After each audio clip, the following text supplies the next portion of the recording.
女孩来店里买衣服，被好色老板盯上，她急忙解释自己已经有未婚夫了，可男人却不依不饶的继续着手里的动作。结束后，心满意足从屋里走出来，还拿出一批上好的布料递给女孩作为报答。这里的画面不好剪，有兴趣的朋友可以去看看原片。波妞是村里出了名的美人，被不少年轻小伙的惦记，男友为了尽快将她娶进门，只身一人前往满洲打拼。只是这一走，波妞更危险了，村里充斥着无数双邪恶的眼睛。这天，她像往常一样去教书先生家里打零工，路上被村里的小伙拦下。上学的时候，这家伙就对她纠缠不休，如今自己谈男朋友了，小伙依然像个狗皮膏药。就在波妞发愁该如何脱身时，服装店老板忽然走出来训斥，小伙赶紧干活，不然就罚他工钱。女孩见状赶忙离开，来到教书先生家里开始今天的工作。老秦长得一表人才，行为举止尽显优雅，在波妞心里是男神般的存在，并且他还是个痴情的好丈夫。早些年妻子因为一场意外沦为植物人，是老秦一直默默守护在他身旁，一边忙着工作一边细心照顾。可时间一长，难免有些吃不消，这才花钱雇波妞来家里当保姆。今天是发薪日，老秦将女孩叫到书房，拿出公文包数钱，结果当波妞看见掉落在地的手帕时，却偷偷将其藏到了身后。从家里出来后，才敢将手帕掏出来。他虽然一直暗恋着老秦，但碍于身份，一直不敢表明心意，最后只能通过这种方式来铭记这份感情。第二天早上，波妞来裁缝铺挑选布料，老板见状热情地介绍着，还表示屋里有几批打折售卖的商品，如果你还感兴趣的话，可以进去看看。波妞想都没想就走了进去，结果男人转头就将屋门反锁，后面就发生了故事开头那一幕。结束后，老板心满意足地提上裤子，将一批上好的布料递给女孩，当做此次酬劳。波妞本想发火，但一想到这样做会毁了自己的名声，最后只能打碎了牙往肚里咽。睡梦中的女孩被惊醒，突然感觉有人在脱自己衣服，她睁开眼，发现是个蒙面男子。波妞本能的想要呼喊救命，奈何嘴巴被歹徒死死捂着，最后只能任由对方得逞。第二天一早醒来，才发现是场噩梦。自从上次被裁缝铺老板欺负后，她就感觉自己被人盯上了，周围充斥着无数双好色的眼睛。果不其然，没多久，在裁缝铺打工的小伙就找到波妞，说自己看见她和老伴在屋里办坏事，并以此为要挟，逼迫女孩跟自己做同样的事，不然就把这一切昭告天下。波妞听后慌的一批，无奈之下只好答应下来。随后两人便来到茅草屋，痛痛快快把事给办了。可回去后，母亲却抱怨着家里没钱，丈夫又整天在外游手好闲，留她一人拉扯姐弟仨。波妞也想为母亲多分担，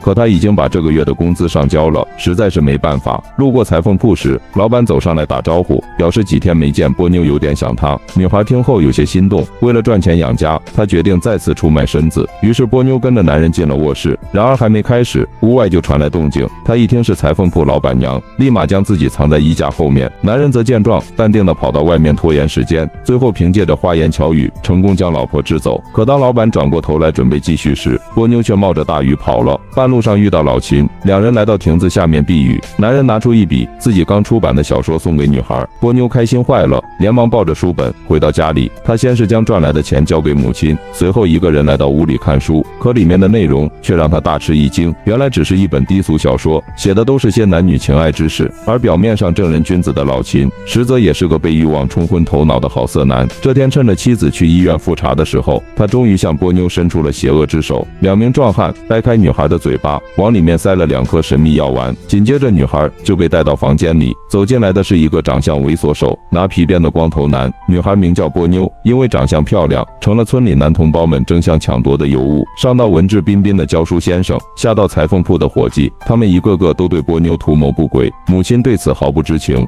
还天真的想要将女儿嫁入豪门。听村里人说，有一位富商正在四处招亲，他便自作主张的替波妞答应下来。可女孩回到家里，死活不同意。原来她已经有男朋友了，对方只是一人前往满洲打拼，就是为了有朝一日将自己娶进门，所以波妞不能辜负了男友。母亲听后大发雷霆，说多少女孩挤破脑袋都想嫁了豪门，她可倒好，机会摆在眼前还不知道珍惜。母女二人大吵一架后，波妞红着眼眶跑开了。可第二天一早，那位富豪就将聘礼送了过来，看来这件事已经是板上钉钉了。波妞不再反抗，第二天老老实实的换上了出嫁礼服。然而就在这时，在外打拼的男友突然回来了，并且看样子还赚了不少钱，只是他对女友的遭遇还并不知晓。而另一边的波妞则坐着花轿来到富豪家里，到地方发现自己的未婚夫竟是个长相猥琐的变态男，并且这家伙还有着异于常人的癖好。他先是吩咐仆人脱去波妞的出嫁礼服，换了一身性感的旗袍装，又让保镖蒙上他的双眼，往嘴里塞了一颗神秘药丸，最后将女孩五花大绑放到床上。富豪拿着鞭子来到房间，脸上也露出瘆人的微笑。可想而知，接下来波妞会遭受怎样的虐待。然而就在关键时刻，得知消息的男友赶来这里，先是将门口的2个保镖打倒在地，随后又把猥琐男按在地上疯狂摩擦。发泄完心中的怒火后，将女友从歹徒手中救了出来。他抱着心爱的女人往自己的家中走去，从此2个人过上了没羞没臊的2人世界。影片到此结束。